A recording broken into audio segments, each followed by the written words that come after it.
morning, sir. We're here with Dr. Pushkar Wapnes today. To begin, we would like to know a little about you from before you were a surgeon. Hi friends, and thank you Luke for this wonderful idea. We had this idea quite a long time back, and it takes the spark, and I think I had to wait for Master Luke to have a new hope in my life, and I hope we will continue with that.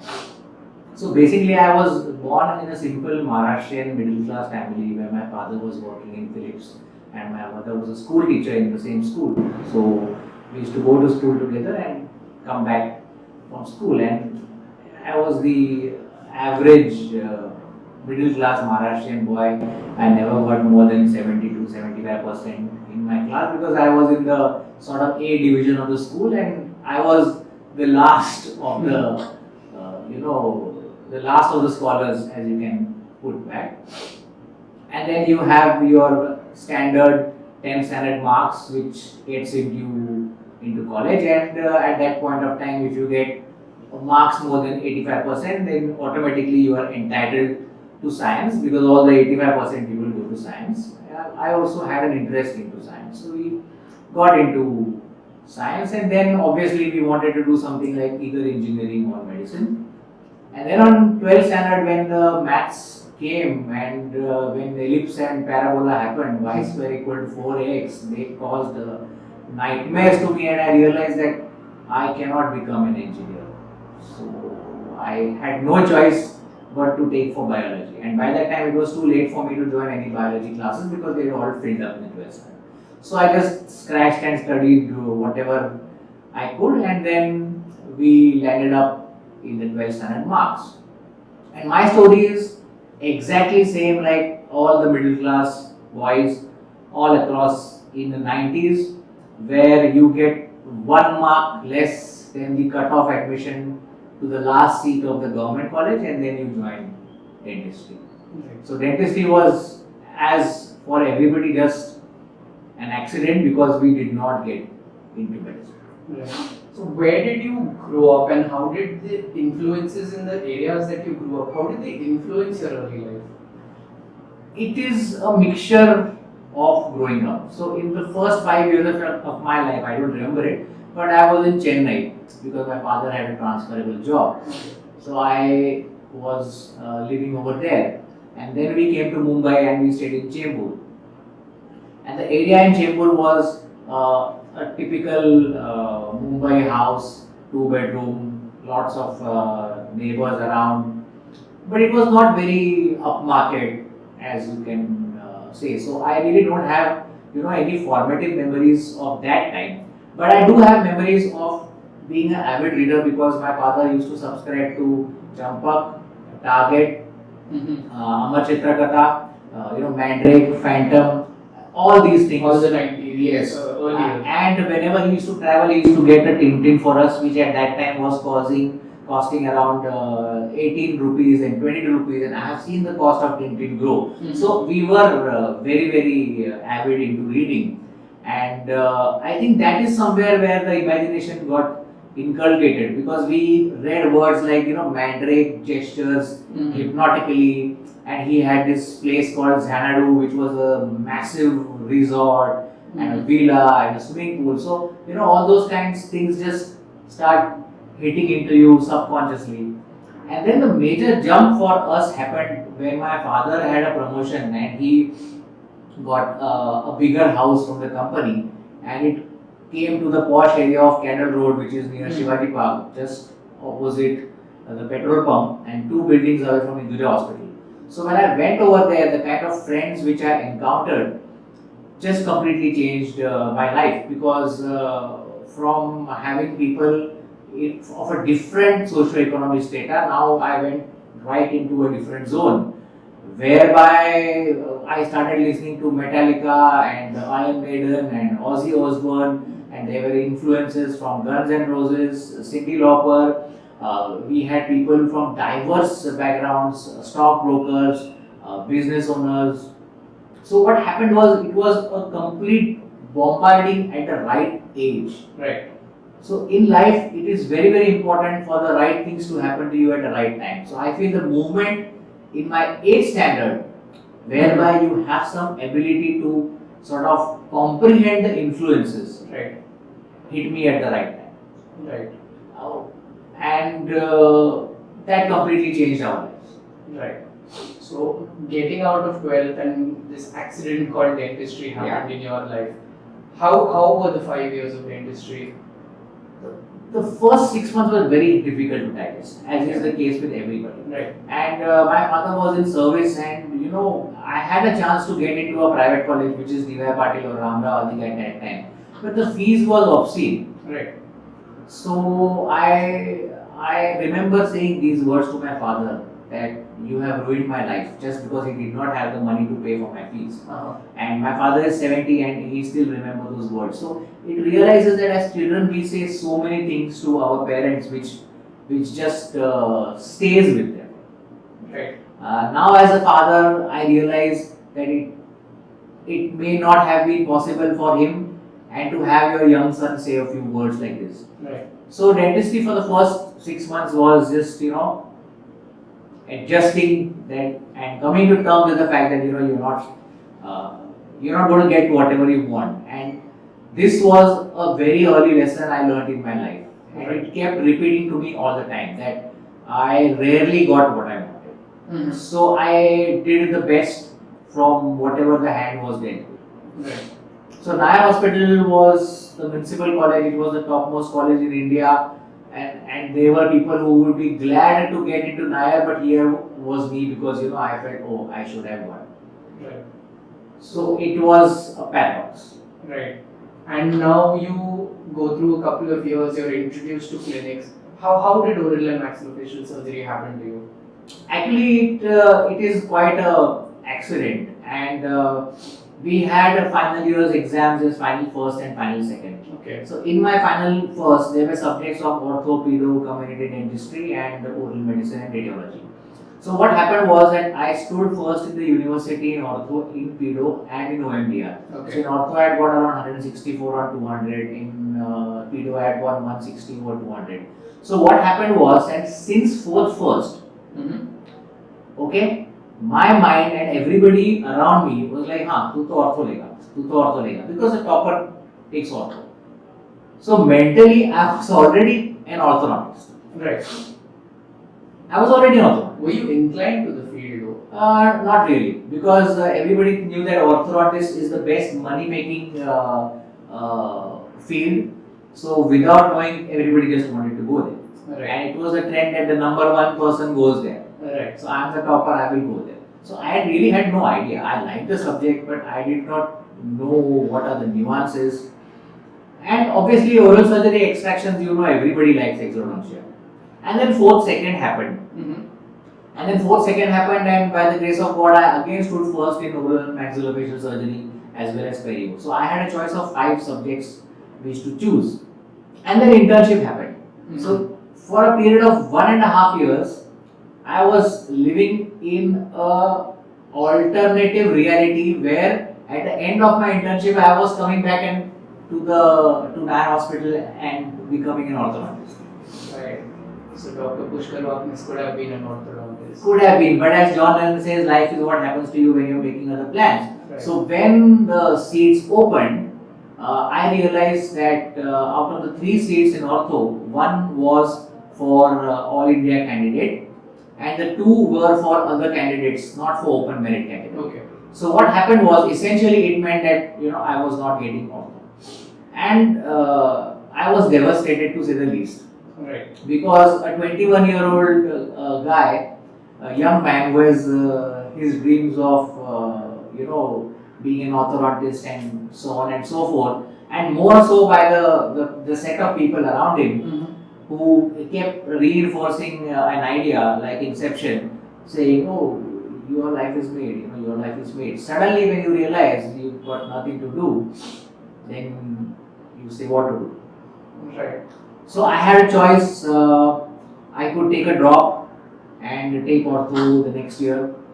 But then again, here's how the family comes into the play, and my father, and every day I live by after I think the last 20 years of my life, so since 25, every day I realize what a wise man he is. So he said that you make the best of whatever you have. Right. So your situation is a situation a lot of people find themselves in. Correct. Looking back over all these years, I guess you have the sufficient wisdom to understand that sometimes life directs you in directions you don't intend to go. Absolutely. If you look at the fact that even today, I can remember vividly the people were telling me that Pushkar, between oral surgery and pedo, take pedo. Okay. Because there is too much of struggle in oral surgery and blah blah blah blah blah blah, lot of said that. Which I do agree. But ultimately it is what you like. Right. So one fine day when it was the time to fill up a form, everybody thought I was going to take pedo because pediatric dentistry I would have got in my own college, Nair Hospital, and in oral surgery I would have had to go to GDC. So I stood in the shower and I could not imagine myself as a pediatric dentist. So I said, okay, so we will go for oral and maxillofacial surgery. And after that, when I went home and we were doing some kind of cleaning up, I saw my third year notebook in which I had written over there in my lecture, Pushkar B. Wapnis, MDS, oral and maxillofacial surgery. Right. So it can be just some whim we have written it on, but what I'm trying to say is that somewhere in the din of the society asking you to do something which is the norm or the right thing to do, you forget what you want to do. Absolutely. This is the lesson which I took from my experience. Absolutely. So then what happened was when the admission scene happened, we took admission in oral and maxillofacial surgery, and it was not available in my college, so I had to go to GDC Mumbai, which I think was the best thing which happened to me, because you go to a completely new place and you connect with a totally different group of people, and I met some fantastic people there. And because you have come from Nair Hospital, and at that time, being an MDS had a big thing, because you came in, purely through whatever marks you have got in. So it completely changed the perspective of my life and brought in some new influence. Right. So, with your experience, can you share a little about what students who find themselves in that situation at the moment, how do they decide on what branch, or how do they decide what they want to do? So there is this, unfortunately, there is this perception that this branch has scope and this branch doesn't have scope. Absolutely. Which I think is the wrong way we are going about it. If you think about it in that way, then people like Boman Irani and Nawazuddin Siddiqui and Vicky Kaushal should have never become huge successes or huge actors. Right. Or Meghna Gulzar should have never become such a massive success as a director, because all the movies which she has chosen were completely different movies. Right. And still they worked. Right. So the key is to decide as to what is your liking. Right. And then you go ahead for it. For example, my liking is surgery, and the very simple thing I tell many students who come to me and ask me is that if you have to do a particular job and not get paid a single paisa for it, but your worldly needs are taken care of, what is the job which you choose? Correct. So that is what I feel, that I can do surgery 24/7. And look, I can say it with no arrogance or no pride that you don't need to pay me a single money. Just take care of my needs. And what are my needs? I will need food to eat. I have my kids whose fees need to be paid. I need some petrol in my car to drive around. That's all I need. So even if there is no tangible money in your hand, would you like to do that job? Right. If the answer is yes, then you should use that kind of job. Right. Whereby when we are doing surgery, people ask me, sir, how you're so fresh. We operate from 8 o'clock to 4 o'clock, then we drive down from 4 to 5 to Mangeshkar, then do the Mangeshkar OPD from 5 to 7, then we do 2 minors and then come home. only to at next day to go to Sai Shri Hospital at 7 o'clock. And the person with me says, how do you do it? So I say, I don't feel I'm working. Mm-hmm. So if at all somebody feels that no, my passion is in oral pathology and I want to sit under the microscope and find some new tumor and new gene and do a PhD and then go to Canada or Germany and do something, so be it. So it's based on what you want to do. Absolutely. There is nothing like this is the top branch. Right. There is nothing like this is the top branch. You could be in the apparent top branch and not be inclined towards it also. For example, 25 years back, did you think dermatology was going to be in so much demand, or radiology was going to be so much demand? No. Dermatology was called skin and BD. You're right. And today with dermatologists, they are just minting the money with doing everything on the body sculpting, putting lasers on the back, Botox, fillers. Right. So during post-graduation, there are a lot of days where your shoulders get down because of the way things happened. How did you keep yourself motivated in those times? The problem of this generation is that they are a very privileged generation. Okay. Our generation had no choice. Right. So even if you were feeling down, you used to look around and look at people who are in the same boat as you. Right. And as I said, if you are coming in from a simple middle class family with no doctor background, with no real estate to have a clinic beforehand, right, then the only way you have to go ahead is just don't quit. right. So there were days and days where we used to sit in front of our guide, me and my colleague GSP Prasad. We used to go for 4 days and sit in front of our guide's office for 4 days, waiting for the thesis, only to find that he is busy. So of course those days we used to come to the hostel and feel bad, but then there used to be some joker or the other who was in a worse position than we were in.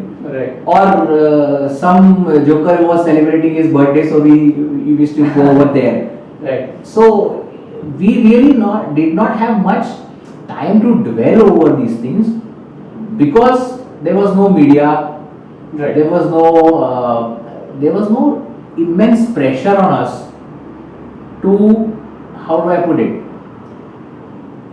to be, I don't know the word, I can't express the word. Do you think the media puts too much pressure on people to be happy? Of course. Okay. It goes without saying. Okay. How do you find the balance? As I said, you do some things because you want to. Right. For example, I have never felt the need to put on social media of me traveling with business class or me delivering some lectures. Mm-hmm. But if somebody wants to put that and get happiness out of it, so be it. Right. The problem is that the 500 others look at it Mm-hmm. and then start going into a thing that, oh, I am not traveling here, oh, Right. I am not doing a wanderlust, oh, I am not sun-kissed, Right. oh, I don't have this brand, Right. which is where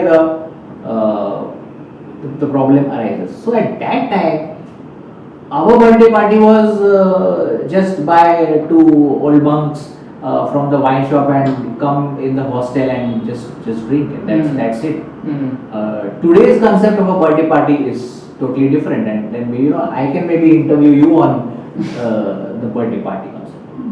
So it's very difficult. Our generation, I'm talking about a generation which is 25 years back. Right. So it's difficult to comprehend those things. Right. How did you set your goals in post-graduation? Like, were you a day-by-day kind of a person, or at your first year you thought of yourself, or you saw yourself somewhere? 1997 we joined post-graduation, Mm-hmm. September, and in November we went to the AOMSI conference. Okay. So once we went over there, because at that time in government dental college not much work used to be done, if I tell you things you will not believe it. Like a symphysis fracture used to be opened up extra early. Mm-hmm. So when we went over there and we saw the kind of work which was being done, and I was like, man, I want to do that. Right. And then I said, okay, once we know that I want to do that, what is it that we need to do that? and it is very evident that you need to put in more work than your postgraduate hours to do that. Right. So once we sat in that MSI conference, and I decided that man, that's what I want to do. Mm-hmm. From that day, everything changed, and then on it was just how do I get to there, because I already had something planned in mind, and that was to do whatever I saw there at that time, which is major maxillofacial surgery, which is cleft, which is oncology, which is orthodontic surgery, and we just started running towards it. I'm still running towards it, and I don't think I've achieved even 0.1% of what I thought I want to achieve at the age of 45. So you can call it a surgical heist, like an Avengers time heist, where I'm just running after these infinity stones, and we don't know when we'll get it. Nice, it's a nice anecdote. Talking about beginnings, what prompted you to start this sitting across a table and talking to someone young and telling them about that? Actually, the thing is that whenever I am talking with my assistants or trainees during surgeries, so invariably my surgeries are or my lectures are filled with anecdotes about Bollywood, about music, about cricket, about how a film came into being or how a song came into being, and it has a lot of philosophy related thoughts. And I always tell my students that I'll just teach you philosophy, surgery you will learn on your own. So it was a couple of my students who said that you should just, why don't you try to organize it in a systematic manner in terms of a channel. Right. And I must admit, I was firstly I just dismissed them off in my usual style, and then when they persisted again, I was a little bit skeptical, and then it took you to come along and just pull the right strings, if I can say.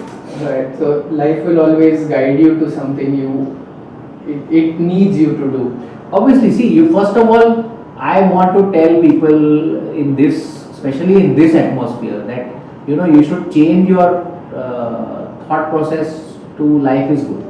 Right. The minute you start saying that life is good, then it sets about a motion in your mind, and then you start looking at everything in that perspective. Right.